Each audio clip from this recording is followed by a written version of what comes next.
magandang gabi mga kakalwas, mga kabendot, mga ka-DIY. So ituloy natin para kumpleto na po. Kailangan kumpleto na may pakita rin natin na gumagana yung ginawa ko. So yun po ay bali ito ang overall para makumpleto na po ang tutorial ng paggagawa ng fully automatic foaming machine. So ito po yung ginawa ko kanina, yung tanghali. So tumigil po ako ng paggagawa bandang alas 4, so alas 7 na lampas ngayon. Kasi napilitan po akong tumigil. Kasi ang dami po nagkakalwas. Hindi po ako pwedeng mag-testing nito kasi dito ako nagtete sa labas. Baka mamaya matilapsik ng tubig.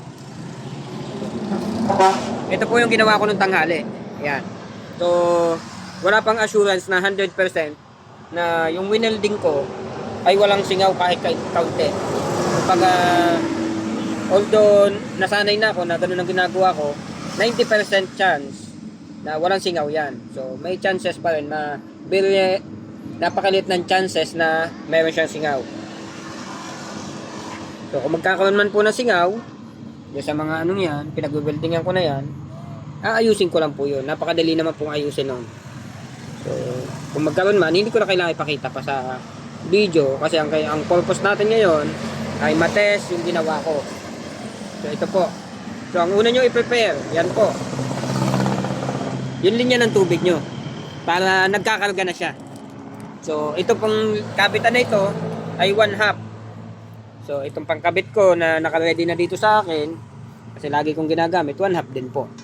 So dun sa inyo, halimbawa gumawa kayo, magagawa lang po kayo ng linya nyo. 1/2 lang po yan. May igoma naman po yan. Kaya pagka ikinabit nyo, madulas, basa, ay magsisil po yan. Ngayon, kung magkakasingaw man po dito, yan, sa mga nilagyan ko ng tiplo na yan, ihigpitan lang po yan. Lahat po yan nagagawang paraan. So, buhayin na natin ang tubig. Yan, narinig nyo po. Pakinggan nyo ay bumabagsak na tubig. So kung may singaw yan, dapat ngayon pa lang o mamaya malalaman pag puno na kung may tutulo dyan. So ang next natin i-prepare, dapat mayroon tayong air compressor. Yan. Ang sunod, dapat may shampoo storage ka. The bigger the better po. So mas madaming may lalaman, mas maganda pang matagalan. So imaginary na lang po tayo ngayon. Hindi ko na po ikakabit itong shampoo. Pero yan po, ito, idudugsong nyo dyan. Yan. Tapos syempre pag nakakabit na, at nakakabit na rin doon sa machine, idudugsong nyo dito, bubuhayin nyo ito. Syempre bubuhayin nyo. Ganon din dito, bubuhayin nyo. So, depende po kung anong fittings ang ginamit nyo. So, hindi ko na yan lalagyan ng shampoo ngayon. Kasi magte-testing lang naman tayo. Kasi ito naman, basta nagraran ito, at nagraran din ito, ibig sabihin po, okay yan. So, andito tayo sa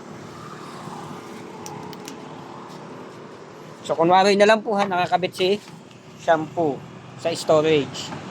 Kunwari na lang.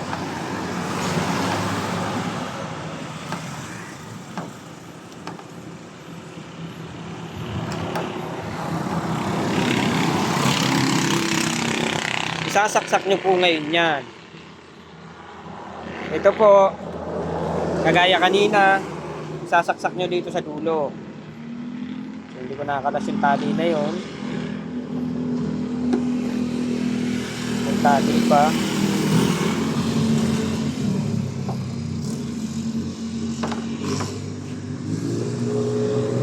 Saksak nyo po dito sa dulo.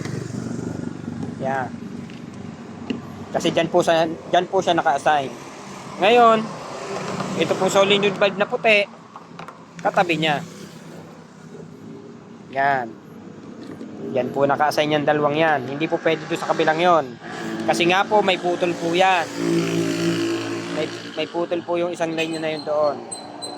Tapos itong solenoid valve na itim, para sa supply ng hangin, maaalin man po dyan sa dalawang natitirang slot. Yan. So yan po siya. Ngayon, na-supply na natin ng shampoo, kailangan tumagos dito, papunta doon. Kapit natin yung hose. So 1/2 po ito, 1/2. Yung solenoid valve na yan. Kaya naka 1/2 po uli yan. Yan po, may goma uli.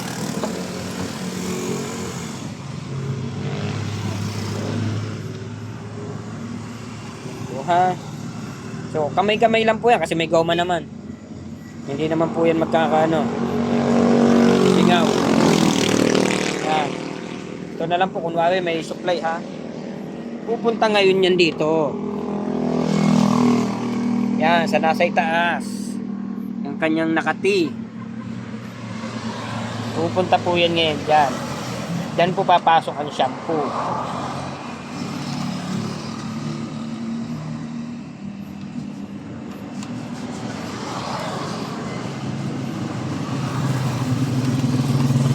Siya may kabit kasi medyo masikip ang kamay. Teka.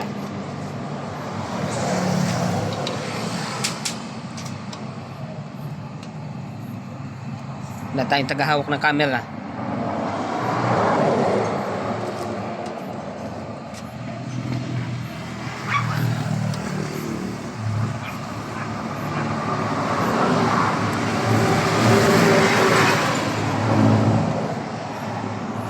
So yan po, dumating na tagahawak. Sa wakas. Papanok nito ah. Nadulas bata ang kamay ko.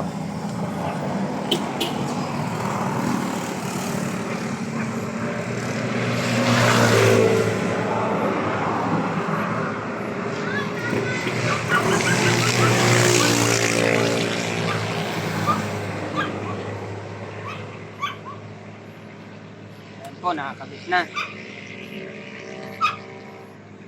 Siyempre, dapat po ito nakataas. Kabit natin si supply po ng hangin. Supply ng hangin. Yan, sa air compressor po.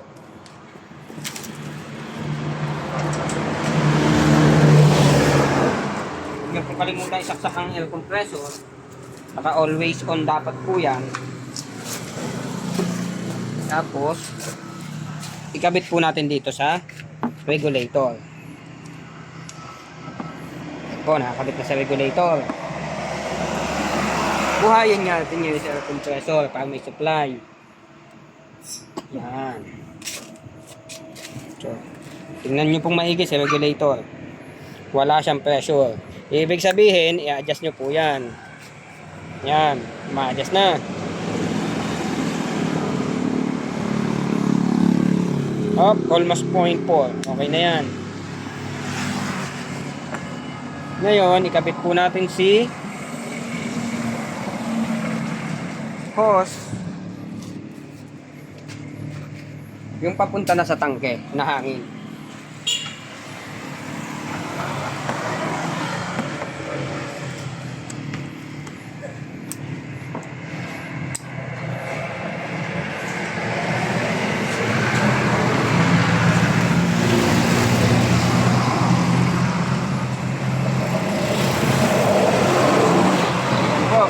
Dapat po buhay para makapasok ang hangin. Tapos ikabit na natin si foam out.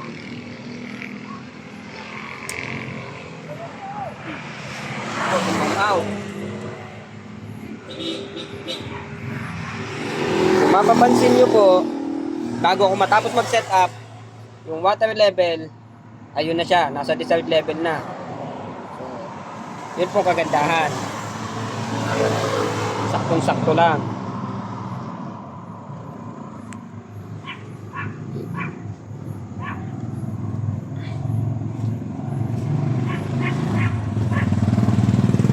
So ayan po siya. So mapapansin nyo, may kaunting tagas.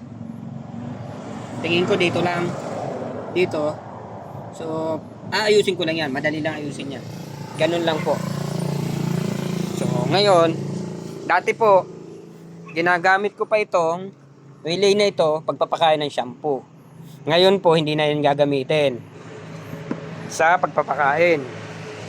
Kasi po, ganitong valve na ang inilagay ko. Naka-gate valve na. Diyan na ngayon ako magsasali ng shampoo. Para sa unang use. Sa first use po. Kanina ko po.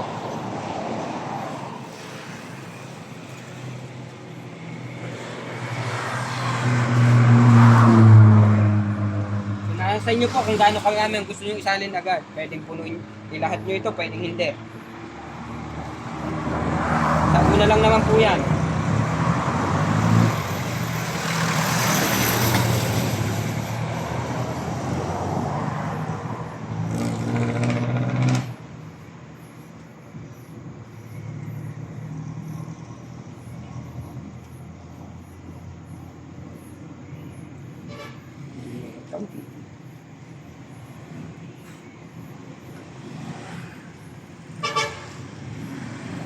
Babang.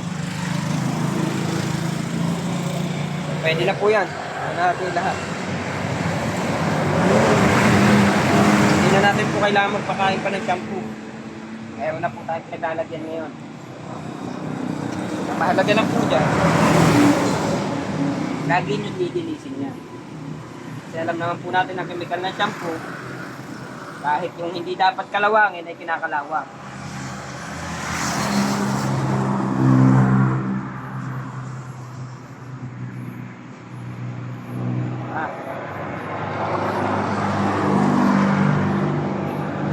Okay. So, ngayon po, ang kulang na lang dito ay isasaksak. Ang isinet ko po sa kanya ay mga 3 seconds to. So, ibig sabihin po, sa loob ng 3 segundo, kakain siya ng shampoo. Kakain dito ng shampoo, dadaan dito sa puti, papasok dito, papunta doon. Sa loob po yun ng 3 segundo. So, yun po mangyayari. So, although wala naman tayo papapasukin ngayon. Kasi nga po, pagkataya lang naman tayo. Mahalaga po, narinig nyo ito na nag-run. Ang mahalaga po dyan ay lumabas yung shampoo. Yun po ang gagawin natin.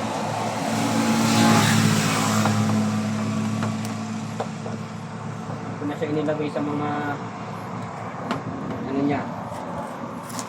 Ayan.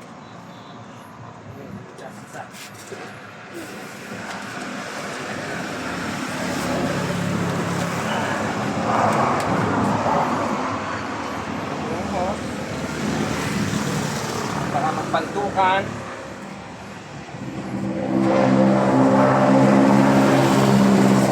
Check it, bago bitawan ng ano. Okay. Concert. Saksak na po natin. For first testing. Ayan po. Tumunog na ito. Oh, tumunog na. So, unang labas po ng foam niya. Ayan na po agad siya. Napakalakas.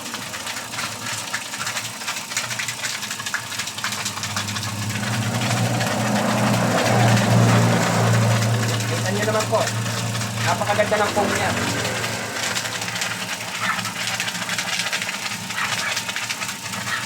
So yun po yung kanina.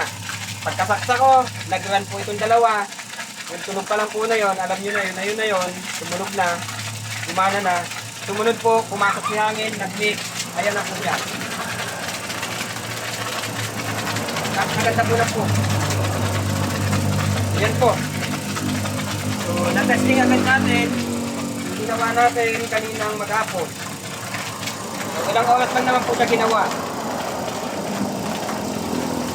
Halos wala pa 3 oras, tapos ito lang testing. Ayun na po, tapos na. Ganun lang po ang paggagawa ng fully automatic foaming machine.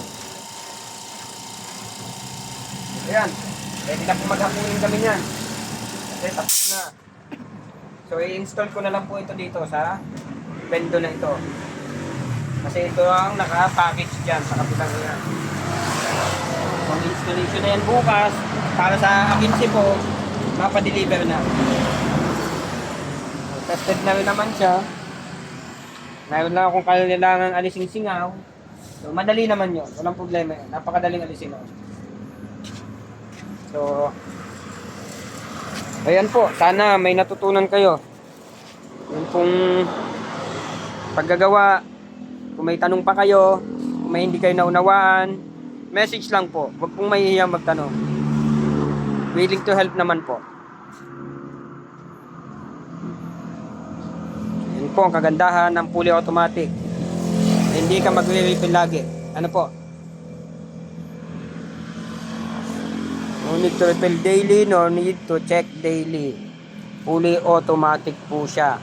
Iiwan nyo ng mahigit isang buwan. Kukunin nyo na lang ang kinita. Yun po ang kagandahan niya. Habang kinukuha nyo yung kinita, saka na kayo mag-refill. Kumbaga, kung palagay nyo na bawasan, dagdagan nyo na. Yun lamang naman po yun. Yun lamang mga kabendo, mga kakarwash, mga ka-DIY. Sana ma-enjoy nyo at makagawa din kayo ng ganitong fully automatic. Salamat po. Please like and subscribe and click the bell. Thank you.